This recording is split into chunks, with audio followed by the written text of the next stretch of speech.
हेर बिचारा ऊ पहिला नेपालमा आउँदाखेरि चाहिँ विदेश विदेश भनियो, विदेशतिर गएपछि अलिअलि ज्यान दुब्लाउनु पर्ला, नेपालमा धेरै मोटाइयो, विदेशतिर गएर अलिकति दुब्लाउनु पर्ला, अलिकति ऊ हुनु पर्ला भनेको यहाँ आएर त झन् मोटाइयो। हेर्नुहोस् नेपालबाट आउँदाखेरि 55-56 केजी आएको मान्छे यहाँ आएर तपाईँको चाहिने जम्मा 47-48 केजी मोटाइयो। अहिलेको घडीमा 4-5 किलो मोटाइएर हेर्नुहोस् यो ज्यान भएको। हेर्नुहोस् यहाँ यस्तो छ होइन, तपाईँहरूले देख्न सक्नुहुन्छ कि यहाँ ज्यान यस्तो अगाडि पछाडि घुमेर हेर्नुहोस्, हेर्न सक्नुहुन्छ तपाईँ सबैजनाले हेर्नु होला।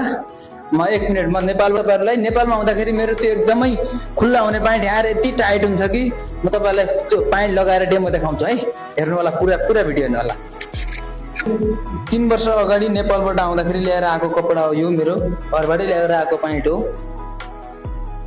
घरमा आउँदाखेरि यति खुल्ला हुने प्यान्ट यहाँ यति टाइट भएछ के गर्ने, मोटाइयो छ। विदेशमा त मोटाउने पैसा बोल्ने रुख हुँदो रहेछ, मोटाइदो रहेछ वास्तवमा होइन, मोटाइयो छ। हेर्नुहोस् नेपालमा यत्रो जाने जम्मा खुल्ला हुने प्यान्ट यहाँ आएर यति टाइट भयो कि यहाँ 2टा ज्यान एकैचोटि घुस्ला जस्तो हुन्छ यहाँ। त्यही भएर गाइज विदेश नबन्नुहोस् है, विदेशको चक्करमा नमर्नुहोस्। म भन्न चाहन्छु एउटा के छ, भिडियो कस्तो लाग्छ लाइक कमेन्ट सेयर चाहिँ गरिदिनु होला, भिडियो चाहिँ पुरा हेरिदिनु होला, आजले आफै थाहा पाउनुहुन्छ।